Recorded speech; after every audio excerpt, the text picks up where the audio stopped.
What is going on, YouTube people? Northeast Ohio cards and comic books?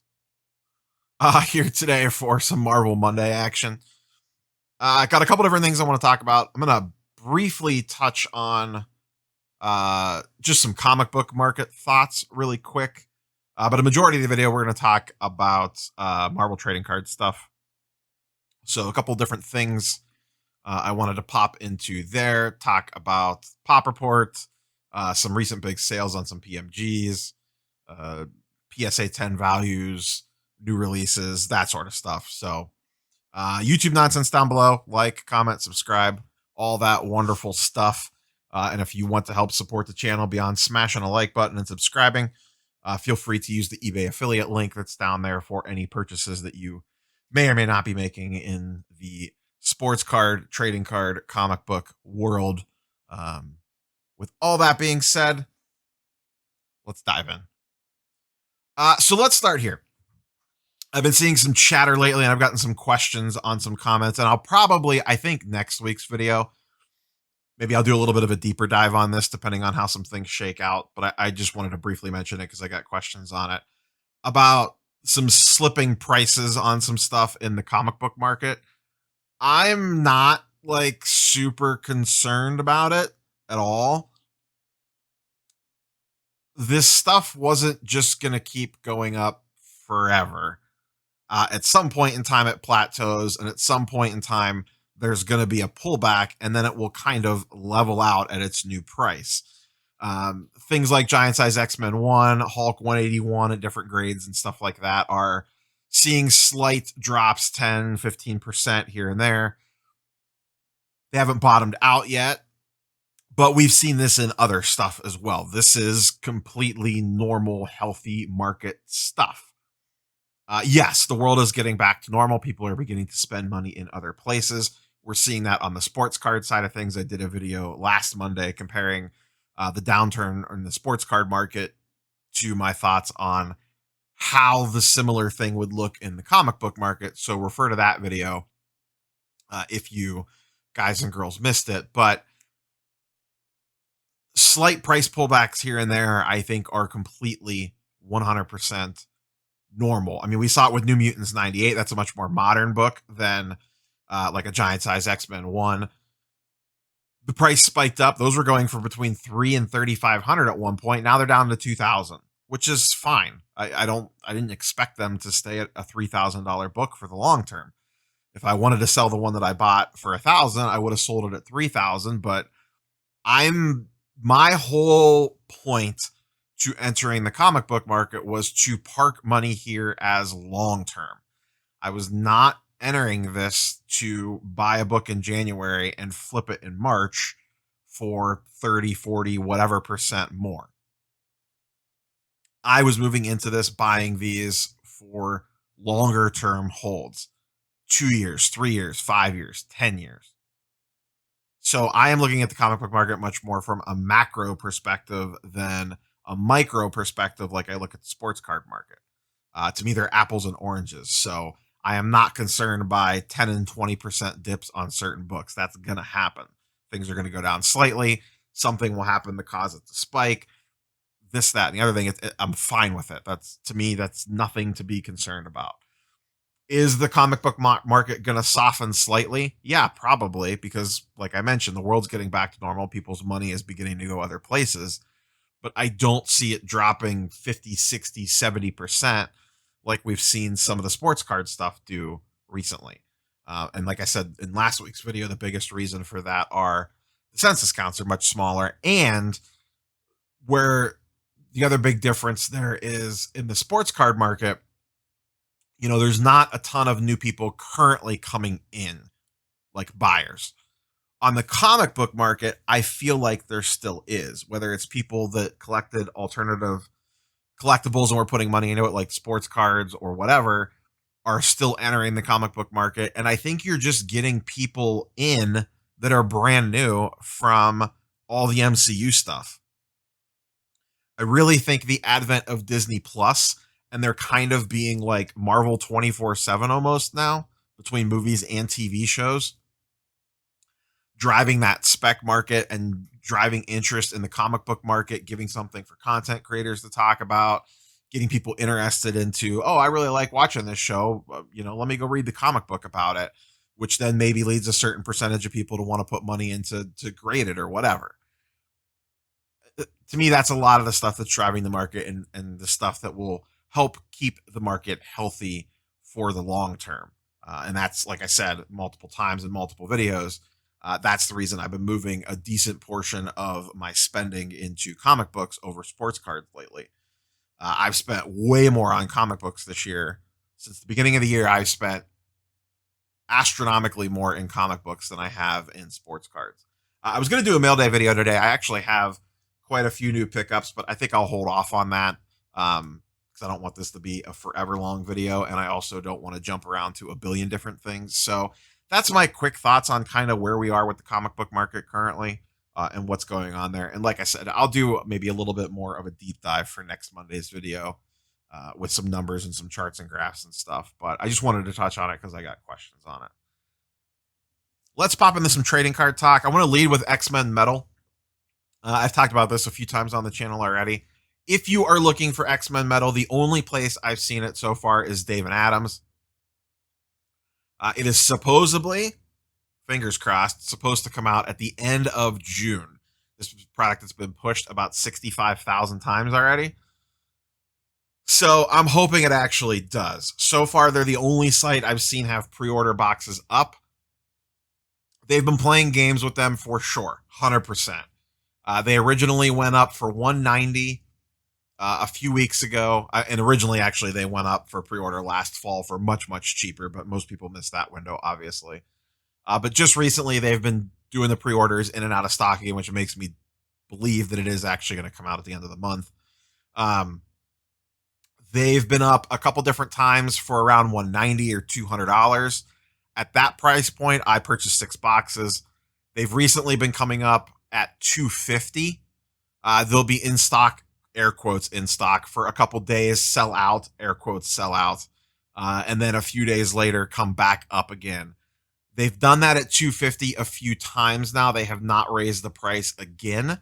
I wouldn't be surprised if they do.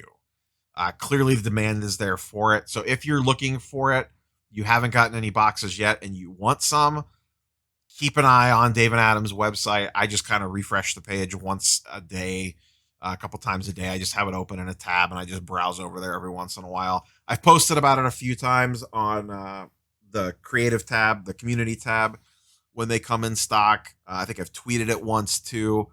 So follow me on their various social medias. Next time I see it come back in stock, I'll post about it again if you're looking for boxes of X-Men Metal. It's a product I'm very excited about just because, 1, I'm a big X-Men fan. 2, I really want to rip some wax.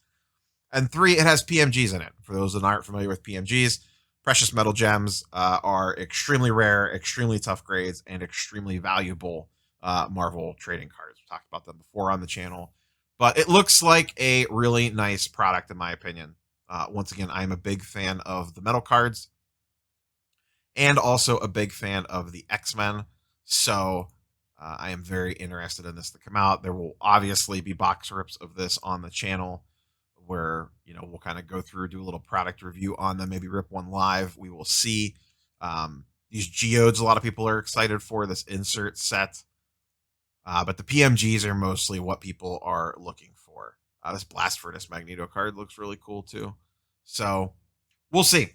This is what people will really be looking for. Box hits, 3 gold parallels, 1 numbered base or high series parallel, green PMG to 10, red PMG from 11 to 100. This will be the big daddy of them all. Case hits, the 95 buybacks. I assume those are going to be PMG, but they do not say for sure. So we'll have to see. But I am mostly interested in trying to pull some PMGs. So we'll see what happens there. Hopefully those come in at the end of the month, and there will definitely be a lot of content floating around there from those. I may actually try to even pick up more boxes. Like I said, I have 6 coming. I don't know that I want to rip all 6. I might keep a couple sealed. We will find out. The only downside is I wasn't able to get all 6 ordered at the same time. It's multiple orders. So it's not like they're going to send me a full case. So my odds of a case hit are probably a lot less because I'm going to get boxes from a split case, which is fine. I'm more interested in the box hits than some of the case hits, to be honest with you. So we'll see how that plays out. Speaking of PMGs, a lot of you may have seen this already. This information came out after I had already recorded last Monday's video. But PMG set a new record for Marvel trading card prices.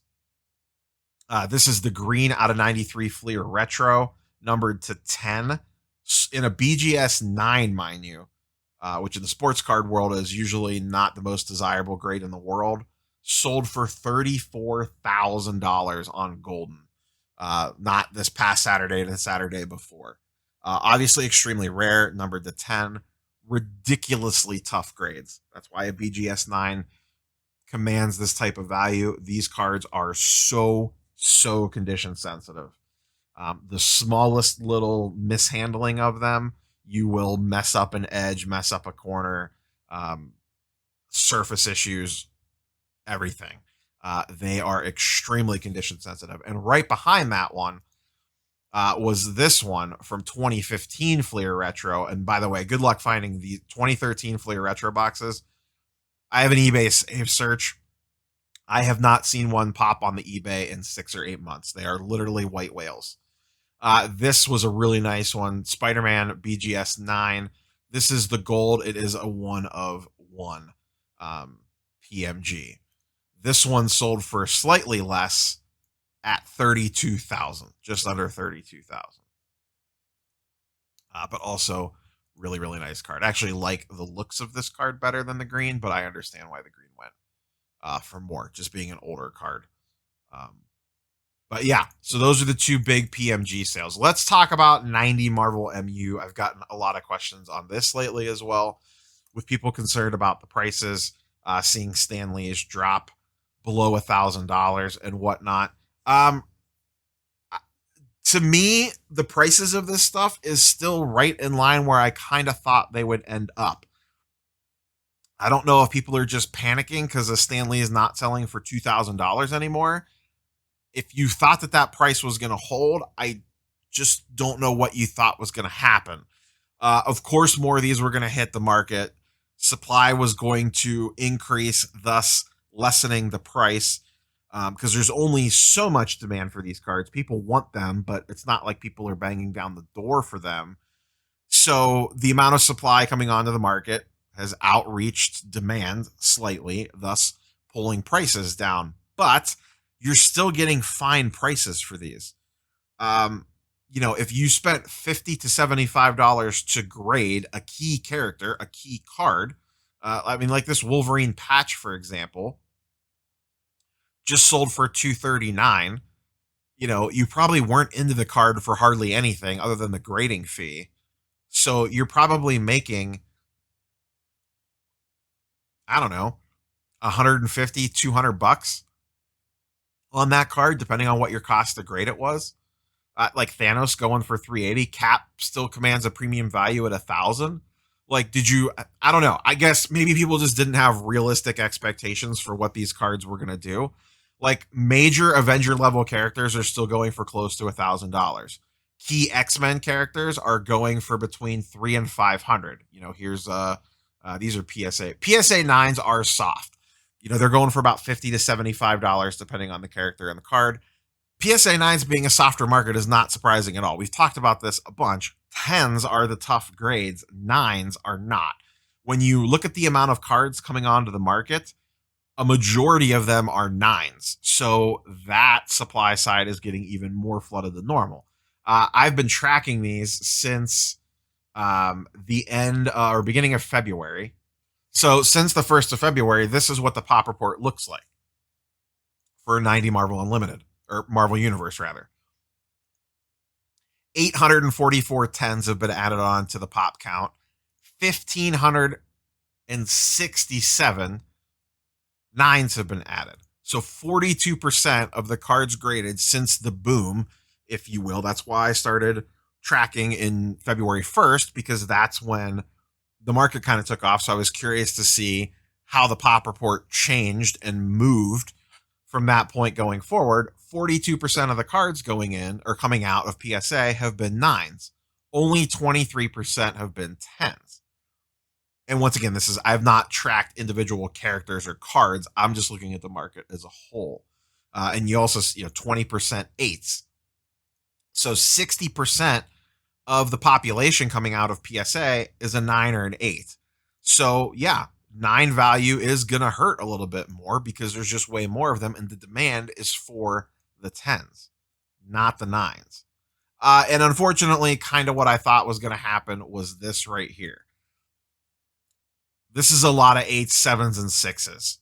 And what I thought was going to happen is happening, that a lot of people submitted these probably not 100% knowing what they were doing and just thought that this card's been sitting in a binder for 30 years. Of course, it's in mint condition. It's going to get a 10.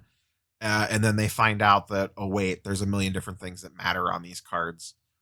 They're not as clean as maybe I thought that they were. So for the people freaking out about, freaking out's too strong of a term, but for the people concerned about Marvel market prices, in my mind, these prices seem perfectly normal. These most valuable covers for the non-important stuff are down to about $100. The Spider-Man comic cards, the comic strip, like the little joke cards, are sitting at around $100. That feels pretty normal to me. Non-key characters, long shot in a PSA 10 for $90. That seems normal to me. Stan Lee for 800 feels normal to me. Sub $1,000 for the ultra key characters seems right. 300 to 400 for a key X-Men character seems correct, like a Wolverine or a Venom or something like that. Not an X-Men character, obviously, but the battle cards. This is perfect. This is a very good representation of these values. Spider-Man and Venom going for $240. Wolverine versus Daredevil going for $60 in a PSA 10. Captain America versus Red Skull going for $240. And Doc Ock versus Spider-Man going for $100. Evolutionary War, which most people don't even know what that comic arc was, going for $35. So the character that you're grading matters. Hulk going for $140, but it's Gray Hulk, not Green Hulk. Namor going for $135. Once again, as I scroll through these prices feel fine. Wolverine going for $400, close to $400, feels normal. Black Suit Spider-Man, almost $400. Cap and Stan Lee are the two that are holding the best value. Here we're still in mid-May, and these are still pretty strong prices. And once again, more and more of these are coming onto the market. So the prices pulling back to the current levels, in my mind, are not surprising at all. I think 9s continue to soften. I think 10s probably float at about where they are right now. I think that the market has finally leveled out on these, where key characters are going to go for between that $300 and $400 mark, with the upper echelon commanding better value. Maybe value on those ones slips a little bit more as more hit the market. We will see. So that's all I have for you guys and girls today. If you have any questions or comments, leave them down below. Don't forget to smash the like button. And if you want to support the channel a little extra, feel free to use the eBay affiliate link down there. It just takes you to the eBay homepage, search for whatever it is that you were going to buy, and go ahead and make your purchases. And I get a very, very, very, very small percentage. And that is money that I use to put back into the channel for equipment upgrades and just general nonsense. So catch you guys on the next one. Peace.